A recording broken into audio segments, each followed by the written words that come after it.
अध्यक्ष जी, मैंने जैसा कहा कि ऐसे किसान हैं जिनको फसल बोने के बाद में अगर उनके साथ उत्पीड़न होता है तो उनके लिए कानून बना हुआ है और वो कानून के अंदर अगर आते हैं और कानून के दायरे के अंदर वो अगर जाते हैं तो उनको निश्चित रूप से उनका संरक्षण मिलता है। और उसके लिए जो भूमि स्वामी है वो भूमि स्वामी अपने जब एग्रीमेंट पहले करता है तो उस समय जो उसकी शर्तें हैं उसके आधार पर वो अगर राज्य का एक्ट है उसके अंदर जाकर अगर न्याय मांगता है तो निश्चित रूप से न्यायालय के द्वारा उन ऐसे किसानों को संरक्षण भी मिलता है और न्याय भी दिया जाता है।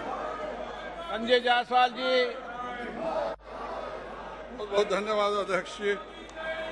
मेरा माननीय मंत्री जी से आपके माध्यम से प्रश्न होगा कि बहुत सारे राज्यों ने प्रधानमंत्री फसल बीमा योजना को नहीं लागू किया है और अपनी योजनाएं हैं, पर उनका जो स्टैंडर्ड है वो प्रधानमंत्री फसल बीमा योजना के बराबर का नहीं है।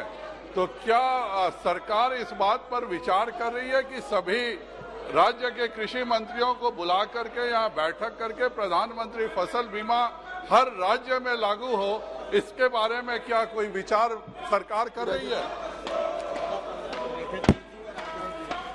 हेलो, माननीय सदस्य जी ने जो प्रश्न किया है कि फसल बीमा योजना, वैसे जो फसल बीमा योजना जो नई फसल योजना बनी है उसके अंदर सभी राज्यों से राय लेकर ही उसमें बनाई गई थी। और अभी भी हमारी यहाँ पर जो मीटिंग हुई थी जिसमें देश भर के सभी जो कृषि मंत्री हैं उनको बेंगलोर के अंदर मीटिंग हुई और इस विषय पर भी चर्चा हुई है। और उसके अंदर ये किसानों उन मंत्रियों से आग्रह किया है कि आप जो एक फसल बीमा है उसको लागू करें। बाकी वैसे राज्य हैं वो अपनी फसल बीमा योजना के लिए स्वतंत्र है, लेकिन कुछ राज्यों ने जैसा कि आंध्र प्रदेश है, आंध्र प्रदेश ने पहले इस योजना से इस जो नई फसल बीमा नीति से बाहर गए थे, लेकिन अब उन्होंने वापस 1 साल के बाद में पुनः उन्होंने अडॉप्ट किया। तो इस तरह से ये जो नई फसल बीमा नीति है उसको लेकर राज्य भी और राज्य सरकार के निश्चित रूप से हम संपर्क में और उनसे इस बात पर चर्चा भी होती है और मीटिंग भी करते हैं। Question number 22 Shri CN Annadurai.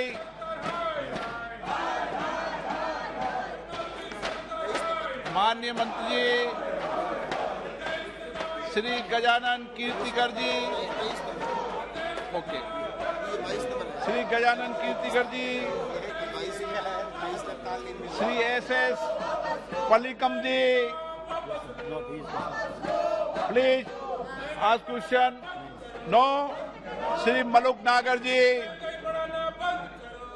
मैं माननीय मंत्री जी से पूछना चाहता हूं कि जो फूड प्रोसेसिंग मिनिस्ट्री के अंडर जो गन्ने के रेट बढ़ाने की बात आती है, जो थोड़ा सा सरकार ने बढ़ाया उसके लिए धन्यवाद, लेकिन देश में कोई भी ऐसा नहीं है कि जहां पे गन्ने पे पेमेंट रुकी हुई है उस पे ब्याज नहीं मिलता और कहीं पे। अच्छा सर, दूसरा इसमें दूसरी जुड़ी हुई चीज कह रहा हूं। दूसरा कि मेरठ पश्चिम उत्तर प्रदेश, जहां बागपत लोकसभा, मेरठ लोकसभा, मुजफ्फरनगर लोकसभा, सहारनपुर लोकसभा, बिजनौर लोकसभा, नगीना लोकसभा, गाजियाबाद लोकसभा, अमरोहा लोकसभा, मेरठ में R&D रिसर्च के लिए कोई इंस्टीट्यूशन खोलने की प्लानिंग है या नहीं है?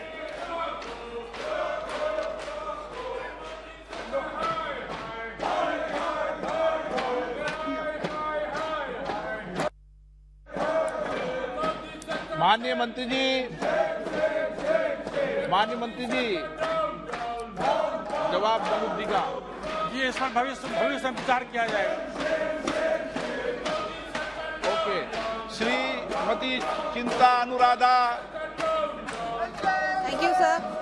A Center for Excellence with an expenditure of 10 crores in non-thermal processing was recently inaugurated at National Institute of Food Technology, Entrepreneurship and Management, Tanjavur, with an aim to promote next generation technologies and meeting global standards in research and academics in the field of food processing. Does the government propose to establish any such centers in the state of Andhra Pradesh? Thank you, sir.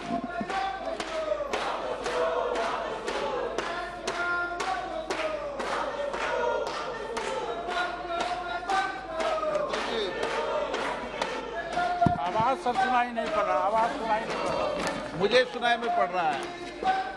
Tamil Nadu में स्वीकृत परियोजना 81 है, जिसमें mega food park 1 है, cold chain 16 है, mini food park 11 है, unit 24 है, backward forward 9 है, लैब 20 है, ऑपरेशन ग्रीन है, जिनका प्रोजेक्ट कॉस्ट 1328 करोड़ रुपया है और स्वीकृत 348 करोड़ रुपया है। Question number 23 Shri Deepak beige. माननीय सदस्यगण, आपने बहुत महत्वपूर्ण प्रश्न लगाया है। किसानों के समर्थन मूल्य पर प्रश्न लगाया है।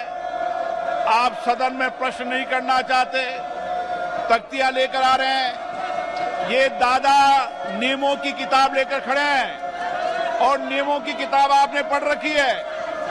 ये नियम की किताब, दादा नियम की किताब पढ़ाओ इनको। नियमों के तहत 349 के तहत सदन के अंदर तख्तियां लेकर आना उचित नहीं है। ये परंपरा ठीक नहीं है। आप सदन के अंदर उच्च मर्यादाओं का पालन करो, अच्छी परंपराओं का पालन करो। महत्वपूर्ण प्रश्न आपने लगाया किसानों पर, समर्थन मूल्य पर। बाहर जाकर किसान की बात करते हो, अंदर सदन में किसानों की बात नहीं करते हो। बाहर जाके महंगाई की बात करते हो, सदन के अंदर महंगाई की बात नहीं करते। आपको पिछले सत्र में मैंने महंगाई की चर्चा के अलाउ किया था, आपने चर्चा नहीं की उस पर। ये उचित नहीं है, गलत तरीका है।